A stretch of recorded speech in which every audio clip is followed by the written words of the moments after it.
So let's first get to Zali Steggall, the independent federal MP, pushing for a federal ICAC. This, of course, off the back of the furore over Bridget McKenzie's pre-election sports grants. Labor, too, is on both the minister's and the Prime Minister's case. Listen. This is quite extraordinary and unprecedented.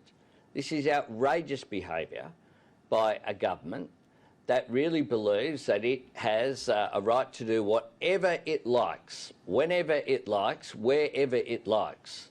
And the truth is that her position is untenable as a minister. Caleb, the word of the summer is unprecedented, but anyway, that's just a sidebar. Is her job untenable?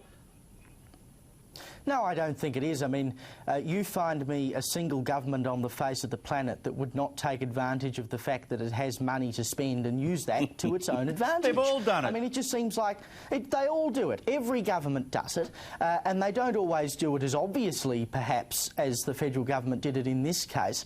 But, I mean, you would be hard-pressed to find a state or federal government that, at a single point in history, has not used government money for its own advantage. Yep. It might be pork barrelling, it might happen within a month or a year of an incoming election, but every single government spends money in order to benefit themselves. It's not groundbreaking, it's not unprecedented, and if this is the standard they want to set, then Anthony Albanese bloody well better stand by it, because the next time, if they happen to get into government at the next election and they do something similar, there will be hell to pay. But they will. Christy, let's talk about the federal ICAC. You think about the time and money that could be spent if we had a federal ICAC now, going through this one individual issue, and then each time an election is over, we have other allegations of similar spending by other ministers which will have to be investigated and then put into a courtroom at a federal ICAC. You can imagine how long this will go.